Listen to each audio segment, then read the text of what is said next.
It's starting to get cold and Giancarlo is old. No, I don't like that one. Winter is coming, so you can expect a hitter. No, I don't like that one either. It's turning to fall, so you can expect Giancarlo to ball. That's good enough. Welcome back to Good Sports for You, where we're talking about good sports for you. Today we are talking about Giancarlo Stanton and the New York Yankees experiment to try to keep him good and to try to keep him healthy as the season goes on. Basically, for those of you who don't know, Giancarlo Stanton gets really good when it gets cold outside and when it's later on in the season, and also he's an old player now, so it kind of makes sense to have him on a little bit of playing management type of deal, So basically what the Yankees decided to do is they said, we're going to sit you basically the whole entire first half of the season, and then the second half of the season, we want you to come back and really ball for us. Even though he's on a very large contract right now, the Yankees were like, this is what's best. And it has turned out incredible. I think better than anyone could have honestly ever expected. It's transformed Giancarlo Stanton. It's increased his Hall of Fame chances significantly. And it may change how we see old players forever, if we're being 100% honest.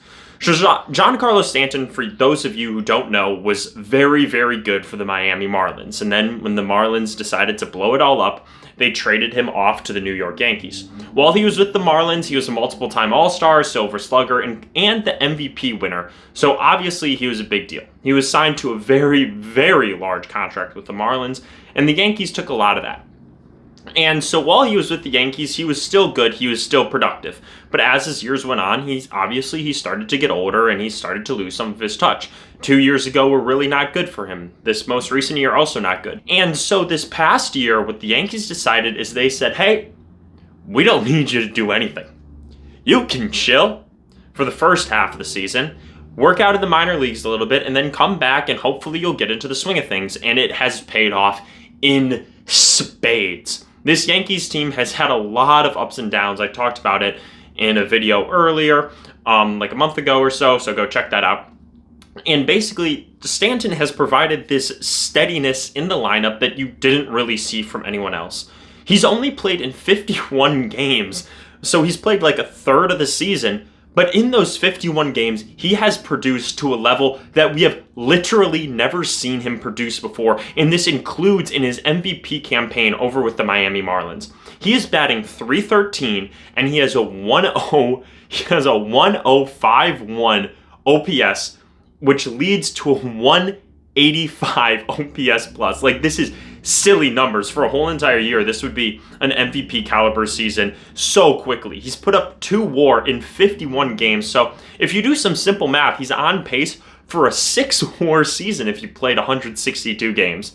He has 17 home runs and he has 46 RBIs. Again, if you do some quick math and if you were to extrapolate that out, he'd have over 45 home runs and his RBIs would be 90, over 130. Which is just absolutely insane coming from this guy who should be falling off. And so like I said, he has produced at a level that we have quite literally never seen from Giancarlo Stanton before. This is his highest average, his highest slugging, his highest OPS, his highest OPS plus ever in his career. And like I said, this includes the time when he won the MVP award. So he is playing better than his MVP caliber self. Now, with that being said, he isn't playing the outfield. He's really just DHing, which is honestly where he should be. He is slow. He is not really, he's lost a step significantly. So I think it's good that they're putting him at DH. But honestly, that's kind of what the Yankees need. They just need a steady bat, a guy who can just get it done. And that's what he's been for them. And also he's a leader in the clubhouse. He's been around. And also, one thing that I haven't noted at all, which is really worth mentioning, is his playoff stats are absolutely phenomenal. So if the Yankees make the playoffs this year, which it looks like they're trending to, it's going to be close. They gotta keep fighting. Nothing is set in stone over in that AL wildcard spot, whatsoever. So they need to stay on it, absolutely. But if they do make the playoffs, he has a career OPS in the playoffs of a 994.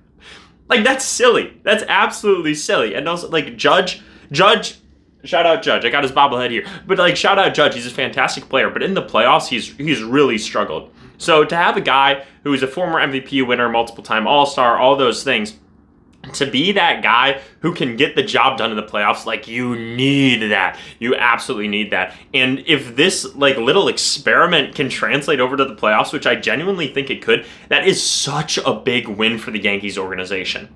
And also on top of all this, now you may say, but hold up, the Yankees are paying him a bunch of money. Yes, they're paying him a lot of money to not play. However, the Marlins in this deal took up a large chunk of this salary. The Marlins ate $10 million of the salary this year. So the Yankees are, instead of paying him like $30 million, they're paying him 20, which I think is right, or maybe a little bit less. So it's somewhere in that range. So yeah, they're still paying him a lot to not play every day. But also at the end of the day, like I said in my last video, the goal of teams is to win a championship. And if this is what the Yankees think it's going to take for them to win a championship, is to eat a little bit of the money because he's not going to be playing every day, that's fine.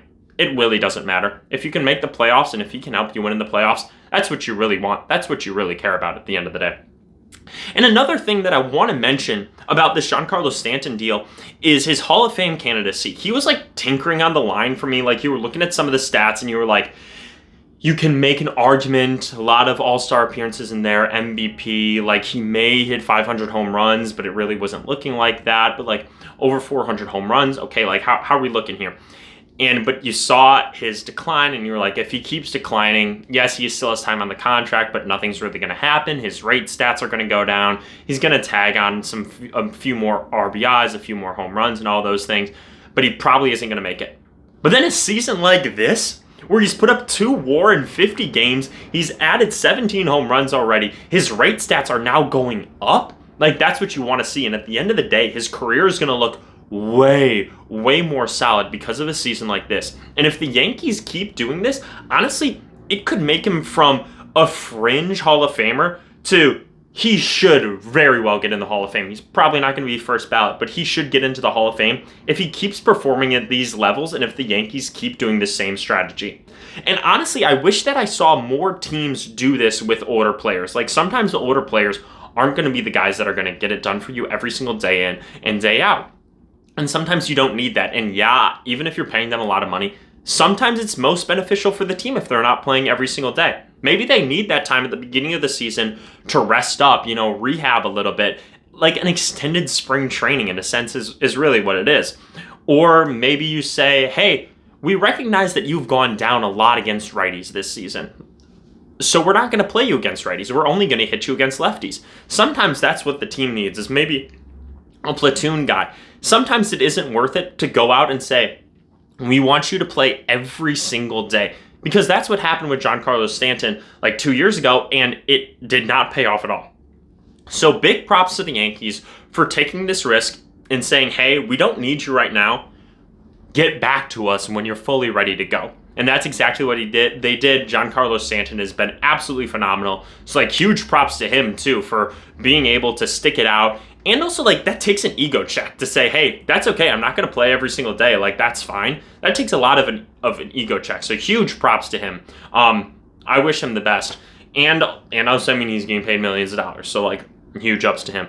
So, like I said, the Yankees have been killing it with, like, this little experiment that they do. So we will really have to see if the league like takes notice of this, if they decide to keep doing things like this, if other teams decide to keep doing things like this, because it's really beneficial, it seems, for the Yankees right now. And if they can make a late postseason run, I know for a fact that Giancarlo Stanton is going to be a huge part of that, and doing something like this will have paid off big time.